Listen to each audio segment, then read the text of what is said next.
I got the text on a Wednesday afternoon. Dinner at Delino, 7 p.m. We have big news. It was from my mom, sent to the family group chat that I'm usually the last to hear from. No context, no extra messages, just that. But what caught me wasn't the place or the time. It was the tone. That word big felt intentional, like they wanted me to be curious, like they wanted me there, and I went. Because no matter how distant things have felt lately, they're still my family, right? I remember pulling into the parking lot that night. The sun was just starting to dip, casting these long shadows across the pavement. I took a breath before stepping out of the car, adjusting the collar of my nurse's uniform. Hadn't had time to change. My shift had ended late, and I'd rushed over without even grabbing dinner. But part of me was excited. Maybe things were finally changing. Maybe this time I'd be part of something. As I walked into the restaurant, I could already hear the laughter. I turned the corner into the private dining room and froze. There they all were. My mom, Marlene, sipping wine and smiling like she was posing for a magazine cover. My dad, Gerald, arms crossed, nodding politely as he listened to Tessa, and Tessa, my younger sister, was glowing, her hair freshly styled, makeup flawless, surrounded by everyone's attention, as always. Even my grandfather, Walter, was there, sitting at the end of the table, quiet as usual but present. They were all there, except me. No one had saved me a seat. But that wasn't the first thing I noticed. My eyes landed on the oversized white banner stretched across the back wall. Congratulations to our real daughter. Big bold letters. Glittery. Loud. It hit me like a slap. I stood there, trying to make sense of it. No one looked shocked to see me. No one apologized. My mom raised her glass casually and said, "Oh good, you made it. We've already started." Tessa looked me up and down and smirked. Didn't have time to change. I nodded stiffly and forced a smile. Got off work late. There was a weird kind of silence after that. Not awkward, comfortable for them like I was the guest, not the daughter, like this wasn't for me at all. A very tall came by and slid a spare chair to the edge of the table for me. No one moved to make room. I sat there quietly, trying to shrink myself small enough to disappear. That's when my mother lifted her glass again. "To Tessa," she said with a proud, dramatic smile. "Our real daughter. We finally have something to celebrate." Everyone clinked their glasses except me. I stared down at the tablecloth, unsure if I'd misheard. "Real daughter." Tessa laughed. Okay, I'll explain," she said, like she was telling a joke. She leaned in with a gleam in her eye. "I did one of those DNA kits. It turns out I'm not adopted. I'm actually your biological child. Mom and Dad thought they had me through surrogacy, but I'm theirs. Fully, completely theirs." People cheered like it was a gender reveal party. Gerald wiped away an emotional tear. My mom placed her hand over her heart. I blinked, trying to keep my voice steady. "Wait, what does that mean about me?" The table quieted for a second. Then Marlene gave the smallest shrug. "Well, honey, you were part of the same process. It was complicated. We were young. Mistakes happen." Laughter rose again, louder this time. I sat there, suddenly cold in a room full of warmth I wasn't invited into. And just when I thought I couldn't feel smaller, the waiter came back. He walked over to me, not anyone else, and handed me a small, sealed envelope. "The owner asked me to give this to you," he said. Everyone at the table turned to look. I looked down at the envelope. My name was handwritten across the front, just my name. And in that moment, everything shifted. I wasn't born into this family, at least not in the way most people are. But growing up, no one ever said anything different. My parents, Marlene and Gerald, had always been distant, but they called me their daughter. They gave me their last name. I called them Mom and Dad. They fed me, clothed me, sent me to school. From the outside, we looked like any other middle-class American family. But inside our house it always felt like something was missing, something I could never name out loud.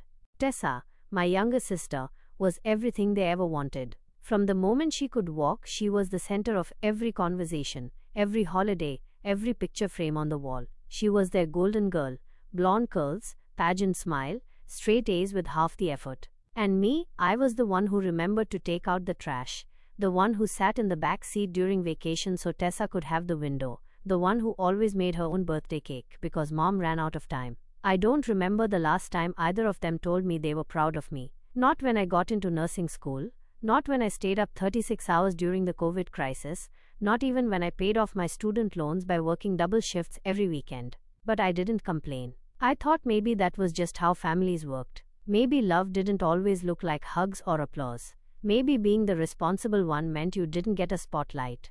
And despite all the little cracks, I stayed close. I called on birthdays. I offered rides to the airport. I showed up to Christmas with gifts even when no one thought to get me one. I never missed a dinner invite because deep down I kept hoping this time would be different. That's why when the group text came in about the dinner at Delino's, I told myself maybe they're finally going to see me. Maybe the big news was about something we could all share. Maybe, just maybe, I'd finally be part of the celebration, not just a spectator. I was tired that day, physically and emotionally. 12 hours on the hospital floor, 2 codes called, 1 patient I couldn't save. But I didn't cancel. I didn't want to be the one who bailed. I'd gotten used to being the one who showed up, even when it hurt. I remember putting on a bit of lipstick in my car mirror, trying to pull myself together. I told myself, don't overthink it. Go in, smile. Maybe this time will be different. But nothing could have prepared me for that moment. That banner, that sentence. Congrats to our real daughter. It wasn't just a party. It was a statement, a line drawn in glitter between who belonged and who didn't. And the way they looked at me when I asked, what does that mean about me? Like I was the one making things uncomfortable, like I was overreacting to something they thought was a harmless joke. It told me everything I needed to know. Still, I didn't leave, not right away. I stayed in that chair with my hands in my lap and my heart beating out of rhythm. I waited for someone, anyone, to notice the pain on my face, to ask if I was okay. No one did. And then the envelope came. The waiter placed it down gently, respectfully, like it was something sacred. The outside was simple, just my name in black ink, Alina. I hadn't seen my name written like that in years, not in handwriting, not like it mattered. And that's when I knew this wasn't part of their plan. This wasn't something they arranged. This was something different. Someone had known I'd need this moment, that I'd need the truth. And somehow, they'd made sure it found me. My hands were shaking as I picked it up. I didn't know it yet, but what was inside that envelope was going to flip everything I thought I knew upside down. Not just about that dinner, about my entire life. I didn't open the envelope right away. I held it in my hands like it was something fragile, something that could either save me or destroy me. The paper was thick, almost old-fashioned, and the handwriting was sharp and deliberate. Someone had taken their time. Someone had wanted this to reach me, and I didn't know if that terrified me or gave me hope. But I couldn't open it. Not there. Not while I was still surrounded by people who were pretending I didn't exist. I slipped it into my coat pocket and looked up. The conversation had moved on without me. Tessa was now talking about her DNA test, like it was the climax of a rom-com. I honestly just did it for fun, she said, swirling her wine. But when I got the results, I was shocked. Apparently, I'm 100% biological. No donor, no mix-up, just me, the real deal. Everyone laughed again. Even Grandpa Walter gave a polite nod, though I noticed he wasn't laughing with his eyes. I finally found my voice and asked quietly, so what does that mean about me? For a second, no one said anything. My dad looked toward the wall like he was trying to remember a dentist appointment. My mom shifted in her seat and gave this small, rehearsed smile. Well, she said, we used 2 embryos. Back then, the clinic didn't tell you much. We didn't ask too many questions. Tessa interrupted. Basically, it was a mix-up. I'm theirs. Alina, you might be someone else's. She said it with a laugh, like she was saying I'd ordered the wrong Starbucks drink. Everyone chuckled along except me. I wanted to leave. I wanted to scream, but I sat there completely still, like my body had detached from the room. My mom reached across the table to pour herself more water. It doesn't really change anything though, she added casually. You're still family. Still family. The way someone says that, when they're talking about an old neighbor or the dog they gave away years ago. I felt my throat tightening, my heart pounding in my chest. Not fast but heavy, like it was dragging the rest of me down. No one apologized. No one acknowledged that what they'd just revealed was more than a quirky surprise. It was my entire identity being thrown out like a punchline. I wasn't just the second-best daughter. I was the one who didn't even belong. That banner above the table made it clear. Our real daughter. Not both our daughters. Not of Emily. Just one. One real daughter. And I wasn't her. Tessa was glowing. eating up every second of it. She pulled out her phone and started showing pictures of the DNA results like it was proof of her destiny. My parents leaned in, fascinated, amazed, hanging on to her every word. I sat there, invisible, shrinking with every sip of my untouched water. At one point, Tessa leaned toward me and said, "Honestly, this kind of explains a lot. You've always been different." She didn't mean it kindly. Before I could respond, my phone buzzed. It was a reminder from work. "Overnight shift next week confirmed. Be there at 6 p.m. Even my job treated me with more respect than my own family. I swallowed the rising heat in my throat and stood up. "I'm going to step outside for some air," I said. No one stopped me. No one asked if I was okay. My chair scraped softly against the floor, and the conversation continued without skipping a beat. I stepped into the cold night air, pulled the envelope from my coat, and stared at it under the street lamp. I was shaking, not just from the cold, but from the realization that I had never truly been part of that table. Not when I was 5, not when I was 15, not tonight. And somewhere inside that envelope, I had a feeling I was about to find out why. I stood outside that restaurant like the ground beneath me wasn't real anymore. The laughter from inside kept spilling through the window, soft clinks of glasses, familiar voices, stories told for the 50th time. If you didn't know better, you'd think it was just another family gathering, just another ordinary dinner. But something had split wide open inside me, and all I could hear was the sound of paper unfolding in my hands. The envelope was warm now from how long I'd held it, my name, Alina, still staring back at me like it belonged to someone else. For a second, I thought about not reading it. Maybe it would be easier to walk away from it all and just carry the not knowing. But I'd spent most of my life doing exactly that, quietly swallowing things that didn't make sense, excusing the cold looks, pretending their love felt like enough. I was done pretending, so I tore open the seal. Inside was a single folded sheet of paper. The handwriting stopped me cold, slanted, elegant cursive, familiar in a way I couldn't place at first. Then it hit me, Grandpa Walter. I hadn't seen his handwriting since I was a child, back when he used to mail me birthday cards with $2 bills tucked inside. He'd stopped years ago, or maybe someone had made him stop. I opened the letter. "Alina, if you're reading this, it means they finally told you. Or maybe they told you just enough to hurt you, not enough to explain. I've waited years for this moment. There's something I've needed to say for a long time, but I was asked not to, and I kept that promise until now. I could barely breathe. You were never supposed to end up with them. Your mother, your real mother, was my daughter's best friend. Her name was Camila Cardenas. She was strong, fierce, kind. She wanted you more than anything. But she died in a car accident when you were just a baby. No one talks about her anymore. They buried her memory to protect themselves. Not you." I felt my knees give. I sat down on the stone bench near the sidewalk. The letter trembled in my hands. Camila. My mother had a name I'd never heard, a name they'd never once spoken. After the accident, Marlene stepped in. She offered to take you in. She said it was the only way to keep you safe and cared for. At the time, I believed her. She was my daughter. I wanted to trust her. But the truth is, she didn't take you out of love. She took you out of guilt and pride. She didn't want to raise her best friend's child. She wanted to erase her. I tried, Alina. I tried to keep you close. But Marlene didn't want me involved. She said I confused things. She said it was better for you if you just moved on. I remembered how my grandfather used to pull me aside at family gatherings and whisper things like, "You're stronger than they know," or, "You see things clearly, just like your mother." I thought he meant Marlene. Now I knew he hadn't. I kept Camilla's things, letters, journals, photos. I have one of her holding you in the hospital, smiling so wide you'd think she was the luckiest woman alive. She was. You were her miracle. You still are. Come see me tonight. I'm still here. I'll tell you everything. Love, Grandpa Walter.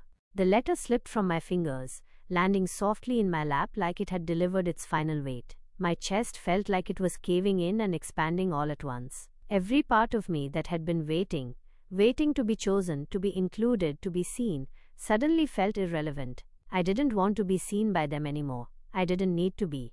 I looked up at the restaurant window. My family, the people I thought were mine, were still talking, still celebrating, still living in the center of their own story, where I had never truly belonged. They hadn't lost anything tonight, but I had found something, a thread of truth, a name, a mother, a grandfather who had never given up on me, a family I had never been told about, one that might have actually loved me the way I'd always longed for. I stood up. This time I didn't hesitate. I walked straight to my car, hands steady now. I didn't say goodbye. I didn't owe them that. They'd had 30 years to tell me the truth, and they chose silence. But someone else had chosen love, and he was waiting for me. The drive to Grandpa Walter's house felt longer than it was. It was only 15 minutes from the restaurant, but every red light stretched into an eternity. My fingers gripped the steering wheel tighter than I needed to. My thoughts raced faster than my heart. I was shaking, not from fear, but from the overwhelming pull of something I had never felt before. Truth. I didn't know what I'd find when I got there. I just knew I had to go. When I pulled into the driveway, his porch light was already on. He was sitting on the swing, exactly like he had when I was little. Back then, I'd climb onto the seat beside him and ask questions about everything. I'd thought of him as the only adult who really listened to me. Now I knew why. He stood up slowly when he saw me. No words at first. He just opened his arms, and I walked into them like I was coming home. He held me longer than I expected, longer than anyone had in years. When he pulled back, his eyes were glassy, but his voice was steady. "I'm so sorry you had to find out like that." I nodded, too choked up to answer. He led me inside, and everything smelled like cedar wood and old memories. The living room hadn't changed in decades. The same crocheted blankets, the same vintage lamp with a leaning shade. But now it felt different, like it belonged to me somehow. On the coffee table sat a small wooden box. He opened it slowly, as if it was sacred. Inside were letters stacked carefully, all in the same handwriting, some addressed to me, some never sent. "Your mother wrote these during her pregnancy," he said, "and a few after you were born. She used to say she could feel your heartbeat before you even kicked. She talked to you every day. She loved you so fiercely, Elena." He handed me a photograph. It was a hospital room. A young woman with deep brown eyes and long dark hair was cradling a newborn. Her face was soft, glowing, joyful. "That's Camilla," he said. The room blurred around me. I had never seen her before, but I knew her. I looked at her the way a child looks into a mirror for the first time and finally sees their own face clearly. I saw myself in her nose, her cheekbones, the way she cradled me, like I was everything. That picture did something no DNA test or family dinner ever could. It made me feel real. My voice trembled. Why didn't they tell me? Walter sat down beside me. They didn't want to love something that reminded them of what they took. Marlene always lived in Camilla's shadow. When Camilla died, she saw her chance to rewrite the story. And Gerald, he just followed whatever made life easier. But I knew I couldn't let Camilla's daughter vanish. So I stayed close as they'd let me. And I waited for the day you'd come to me. He pulled out a faded envelope marked, "For Alina when she's ready." It was my mother's handwriting. I opened it slowly, hand shaking, heart wide open. "My dearest Alina, if you're reading this, it means I couldn't stay long enough to raise you. And I'm so sorry for that. But I need you to know something no one else can ever take away. You were wanted. You were chosen. You were loved. If they tried to make you feel small, it's because they were afraid of how big your heart could be. Don't let them dim your light. You are mine. And I am yours. Always. Mom." Tears spilled freely, not out of grief, but out of recognition. For the first time in my life, I wasn't questioning if I mattered. I knew I did, and I knew who I was. I wasn't the leftover daughter. I wasn't a burden. I wasn't the girl who had to earn her place at the table. I was Camilla Cardenas's daughter. Loved, fought for, chosen. I looked at Grandpa Walter and smiled through tears. "I want to know everything." He smiled back. "Then let's begin." I stayed at Grandpa Walter's that night. We talked until nearly 3 o'clock in the morning. He showed me more letters, more photos, pieces of a life I'd been living on the edge of without ever knowing it. I learned that my mother, Camilla, had been a music teacher. She used to sing to me every night while I was still in her belly. She called me Lena Bug in her journal entries. She'd planned to raise me on her own. She was scared but proud, brave. Every sentence I read felt like oxygen after years of breathing through a straw. By morning, I'd made my decision.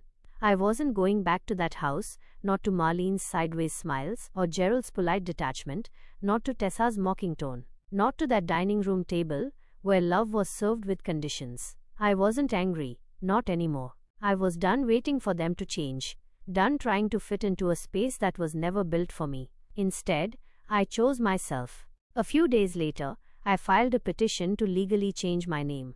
Alina Cardenas. The first time I said it aloud at the courthouse, I felt something settle inside me, like a puzzle piece finally clicking into place. My real name, my mother's name, my truth. I moved into Walter's guest room temporarily. The walls are covered with photos of Camila and her students, her violin hanging by the door. I've picked up a few of her songs, soft lullabies I play on a keyboard I bought for the house. Music feels like a language we've been speaking across time. And in the middle of it all, I kept working. Nursing doesn't stop, even when your world shatters and rebuilds itself. But I work differently now. I smile more. I listen closer. I started mentoring new students. I carry a picture of Camila in my badge holder, not because I need others to see it, but because I finally want to see her with me. I don't talk to Marlene or Gerald anymore, not out of spite, but out of self-respect. Tessa sent a few messages. One said, "I didn't know it would hurt you like that." I never responded. Letting them back in would be like handing them a hammer after I've spent months gluing myself back together, and I'm done being broken for the comfort of others. What I've learned is this. Family isn't something you're born into. It's something you build. It's who shows up when everything else falls apart. It's who tells the truth when it's hard. It's who leaves the light on and waits for you to come home, even when everyone else has forgotten you exist. I thought I was nobody for so long, but I was somebody's miracle. I was loved by a mother who never got to watch me grow, but gave me everything she had while she could. I was protected by a grandfather who waited decades to hand me back my own story, and I finally learned how to love myself with that same fierce, unconditional energy. So here's what I tell anyone who's ever felt like the outsider in their own family. You are not the problem. You are not less because they failed to see your worth. You are not defined by the ones who couldn't love you right. You are allowed to walk away. And when you do, when you finally choose truth over performance and love over legacy, you don't lose a family. You find your own. If this story moved you, don't forget to like, subscribe, and share. And if you've ever had to rebuild yourself from the ground up, tell me in